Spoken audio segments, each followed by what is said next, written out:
Hi friend, मैं Khan sir स्वागत करता हूं आपका अपने YouTube channel symbol of knowledge learning centre में। दोस्तों, बहुत दिनों के बाद हमारी और आपकी आज मुलाकात हो रही है। कुछ प्रॉब्लम्स थे, कुछ इश्यूज थे, वो इश्यूज को आपके साथ शेयर नहीं कर सकता हूं, लेकिन बहुत दिनों के बाद आज पढ़ाने का समय मिला है, आज कुछ बताने का समय मिला है। तो मैं चाहता हूं आज के दिन आप लोग बेहतर से सुने और अच्छे तरीके से बेहतर से और बेहतर बने। हमारा यही प्रयास है कि आपको बेहतर से और बेहतर बताकर हम जाएंगे आज। दोस्तों, सबसे पहली बात कि कहा गया है कि अगर किसी भी किताब के उसके कवर को देखकर उसके अंदर क्या है क्या नहीं है ये पता लगाना गलत बात है। यानी कवर से हम उसके अंदर की चीज़ों को जज नहीं कर सकते हैं। जैसे फॉर एग्जांपल, इंसान की जो पहचान होती है ना, उसकी उसके कपड़ों उसके बालों से नहीं होती है, उसके किरदार से होती है। अगर आपका किरदार बेहतर है तो आपकी पहचान भी बेहतर होगी। अगर आपका किरदार अच्छा नहीं है तो आप कितने भी महंगे कपड़े पहन लें, कितने भी हेयर स्टाइल अच्छे से कर लें, लेकिन आपकी पहचान बनने वाली नहीं है। मैं से फॉर एग्जांपल मान लीजिए कोई ऐसा इंसान है जो कुछ भी नहीं जानता है, कुछ भी मतलब कुछ भी नहीं, ना बोलने का तरीका, ना एजुकेटेड है, कुछ भी नहीं।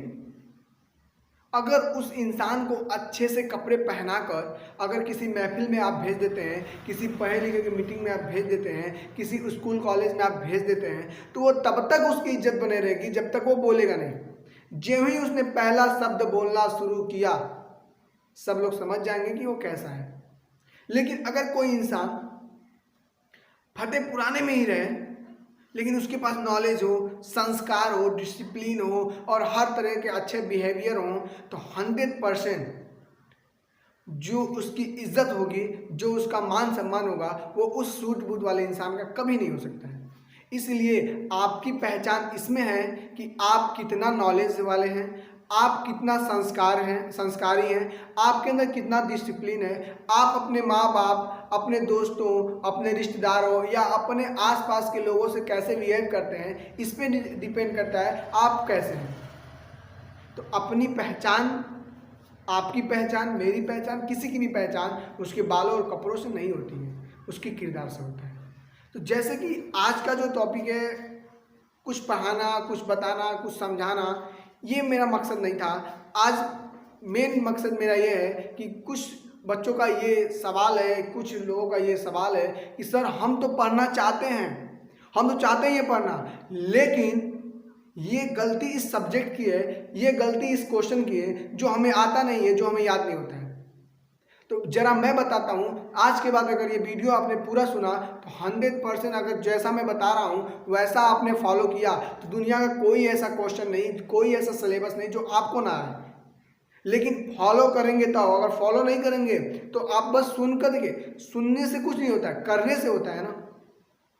सुनने तो आप किसी का भी लेक्चर सुन लेंगे, किसी मोटिवेशनल स्पीकर की बातें सुन लेंगे, एक दिन आपके अंदर जोश आएगा, दूसरे दिन से फिर डाउन। नहीं, आप खुद एक मोटिवेशनल स्पीकर हैं, आपके अंदर खुद छुपा हुआ है हर एक चीज़, बस उसको पहचानिए, उसको बाहर निकालिए।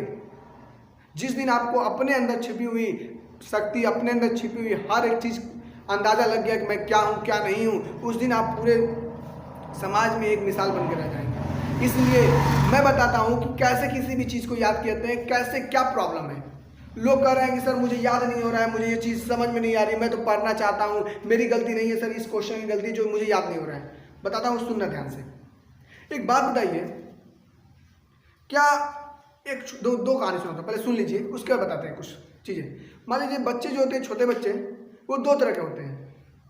एक जो होते हैं पापा के साथ अगर मार्केट से गुजर रहे हैं और कहीं खिलौने का दुकान देख लिए तो पापा लेके जा रहे हैं इधर से और वो चल रहे हैं इधर और इधर ध्यान दे रहे हैं खिलौना की दुकान किधर है, और देखते ही कह रहे हैं पापा हेलीकॉप्टर खरीद दीजिए, जहाज खरीद दीजिए कहते हैं। और कहने के बाद पिता भी दो तरह के होते हैं। पहला पिता बोलेगा चुप सीधे गए, पढ़ता लिखता है नहीं, बस खिलौना जाएगा। अब बच्चा है पहले किस्म का, जिद्दी। बच्चे के अंदर क्या होती है, जिद्दीपन होती है, किसी भी चीज़ को देखकर अट्रैक्शन भी हो जाते हैं सब, खिलौने विलौनों को देखकर, खाने पीने वाली चीज़ को देखकर। तो बच्चा क्या करेगा, जिद कर लेगा कि पापा जब तक मुझे दिलाएंगे नहीं तब तक मैं खाना ही नहीं खाऊंगा, जब तक आप मुझे ये काम ला कर देंगे नहीं सामान तब तक मैं ये काम करूंगा ही नहीं, आप मुझे ला कर देंगे नहीं तब तक मैं यहाँ से हिलूंगा ही नहीं। ऐसे बच्चे जिद्दी हो जाते हैं। और दूसरा जो बच्चा होता है ना, पापा ले जा रहे हैं मार्केट से, बच्चा जा रहा है और देखा हुआ खिलौना, पापा पापा खिलौना खरीद दीजिएगा, पापा बोला चुप सीधे चल।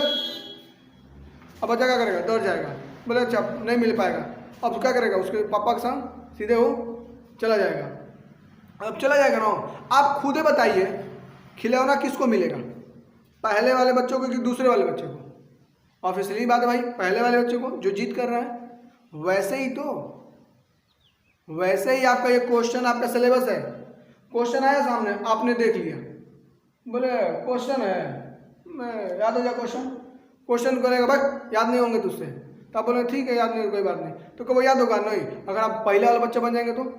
अच्छा क्वेश्चन है, जब तक तू याद नहीं होगा तब तक मैं खाने में नहीं खाऊंगा, जब तक तू याद नहीं होगा तब तक तू समझ में नहीं आया तब तक मैं कम में नहीं करूँगा। जिद्दी बन जाइए ना, जिद्दी बनेगा तो 100% आपको याद होगा, चैलेंज दे रहा हूँ। लेकिन अब जिद्दी बनते ही नहीं है कि नहीं? अब बच्चे जिद्दी जिस तरह बनते हैं उस तरह आप भी जिद्दी बनती है ना, आप बनते हैं नहीं बनते हैं? तो इसलिए जिद्दी बनेंगे ना तो आपको हर एक चीज़ आएगा। जैसे एक मनोहर लाल साहब की शायरी याद आती है, वो कहते हैं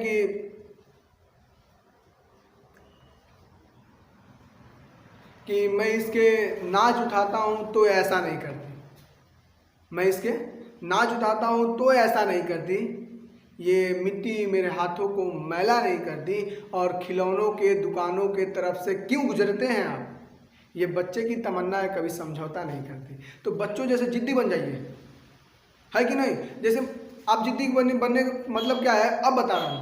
आप जिद्दी बनने के साथ साथ ना आपको एक और काम करना है। क्या काम करना है मैं बताता हूँ, ध्यान सुनिएगा।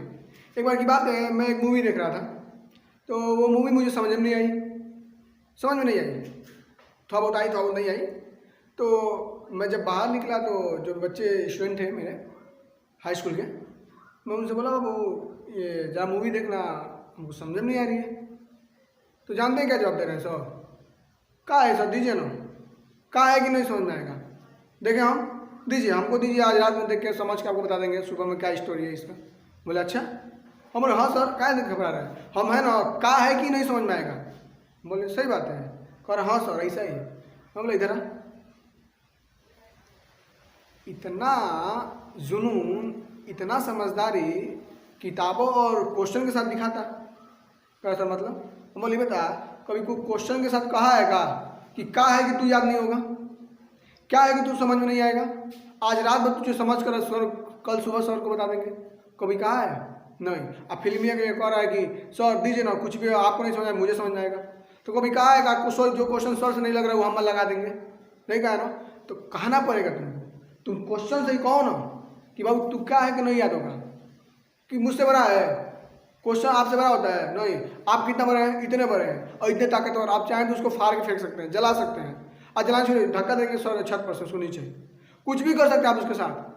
बड़ा कौन है? आप बड़े हैं। अब बड़ा कौन, जो बड़ा होता है, जो ताकतवर होता है वही जीतता है। तो क्वेश्चन आपसे जीत जा रहा है, क्या है? आप क्वेश्चन से कहिए ना कि आप क्या है कि नहीं याद होंगे मुझसे, तू क्या है, चीज़ है, तू चीज़ क्या है आखिर में। जैसे मिर्जा गालिब की एक शायरी आती है, वो कहते हैं कि हर बात पे कहते हैं आपकी तू क्या है, आप ही बताइए अंदाजे गुफ्तगू क्या है।